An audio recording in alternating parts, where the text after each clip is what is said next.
आप भारतीय संस्कृति में पली बड़ी हैं और आपके जो हस्बैंड हैं वो ऑस्ट्रियन।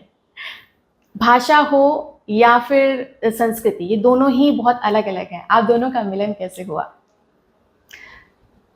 नृत्य के जरिए दोनों का मिलन हुआ।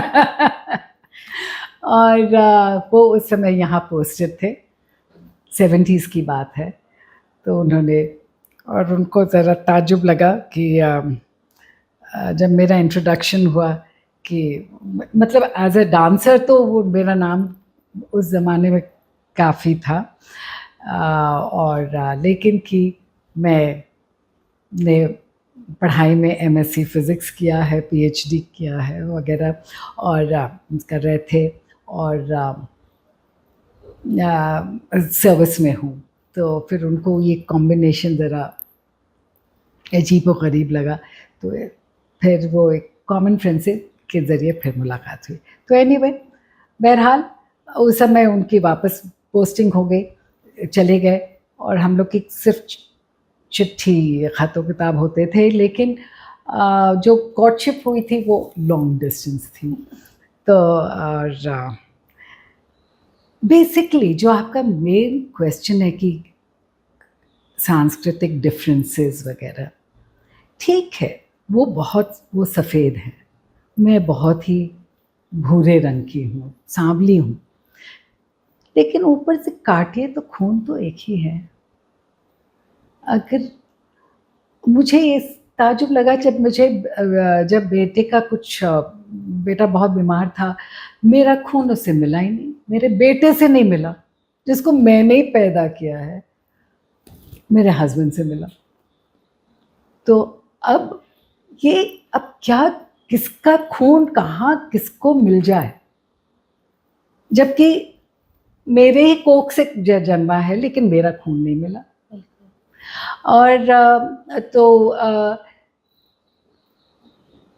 वो जो मैंने पहले भी हम लोग की बात हुई, आदर, एक दूसरे की भावनाओं को समझना, आदर करना, स्पेस समझना, सबको रिस्पेक्ट देना, वो कोई भी संस्कृति हो, हर संस्कृति में अगर आप वो ऊपरी ढांचा भूल जाएं, इंसान तो वही इंसान है।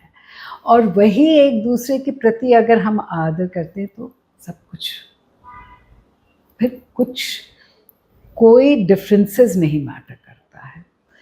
और मेरी मदर इन लॉ ऐसा था कि जैसे मेरी माँ हूँ, और मेरी माँ कहती थी कि भाई ये तो ज़्यादा, मतलब कि एक like an any Indian son in law हो, मतलब इस तरह से।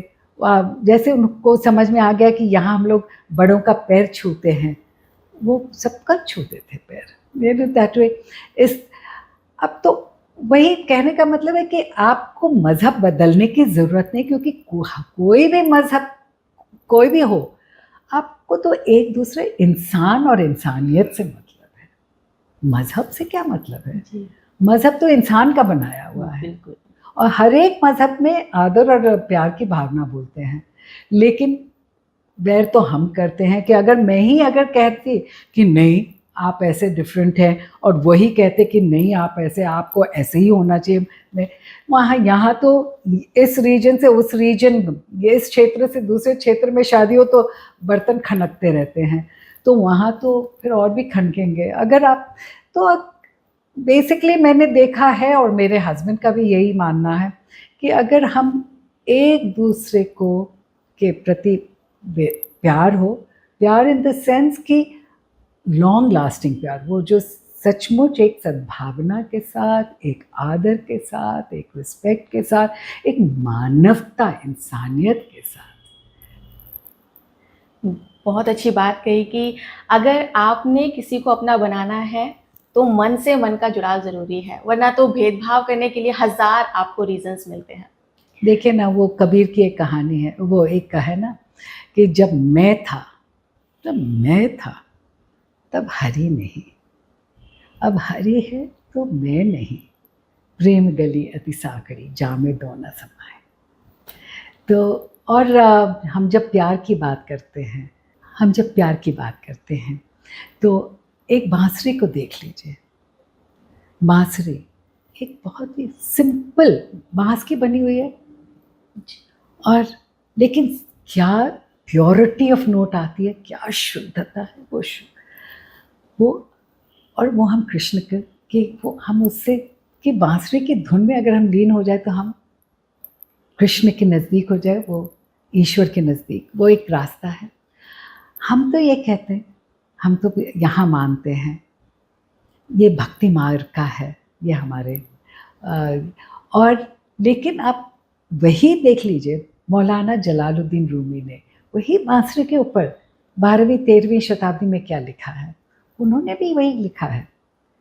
विष्णु अज़ने चूँ क़ायत मी कुनद अज़ जुदाई होश क़ायत मी कुनद सीना ख़ाहिम शर शर अज़ फ़िराक़ ताब होए।